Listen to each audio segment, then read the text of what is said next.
Pour la radiation électromagnétique, on a un seul type de radiation, c'est les radiations gamma. Gamma dont la longueur d'onde est de l'ordre de 0,1 à 10 puissance moins 4 nanomètres en principe. Là, c'est la longueur d'onde. Radiation électromagnétique gamma. Donc voilà ce qu'on rencontre, c'est ça, c'est pour ça que les réactions nucléaires sont souvent accompagnées d'un dégagement d'énergie.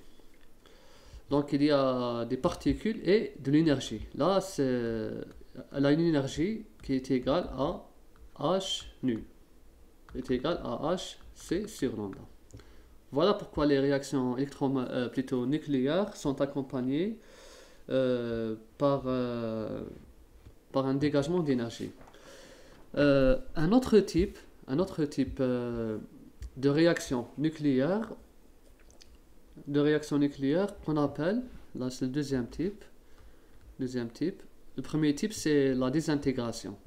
Le premier type qu'on appelle désintégration. Bon, le premier type qu'on vient de définir, c'est la désintégration radioactive. Désintégration radioactive. Maintenant, le deuxième type, celui qu'on va voir maintenant, c'est les réactions de transmutation nucléaire. Transmutation nucléaire.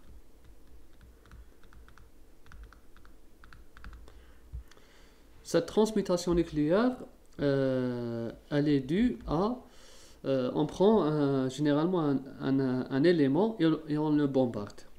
La transmutation est la résultante d'un bombardement de noyaux. Bombardement de noyaux.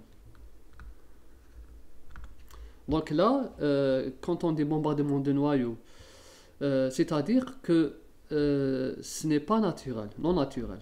Là, c'est non naturel, c'est-à-dire que on provoque cette réaction.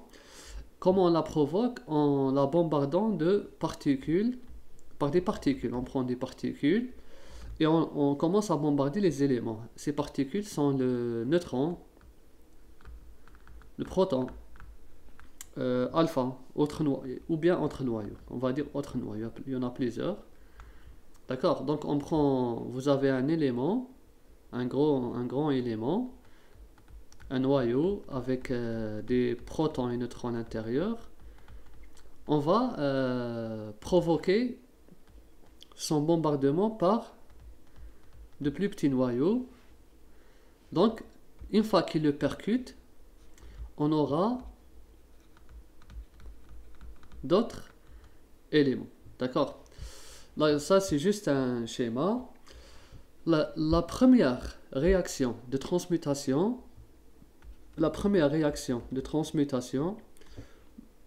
bon là je vais écrire réaction, c'est mieux, pour mieux comprendre. La première réaction de transmutation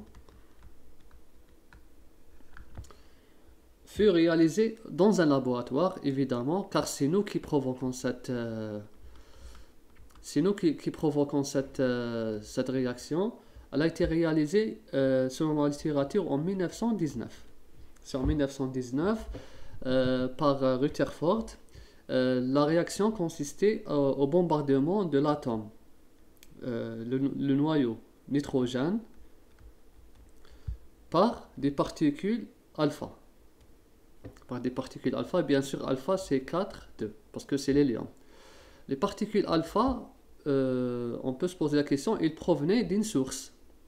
Une source. Là, c'est une source. Bien sûr, c'est une source radioactive.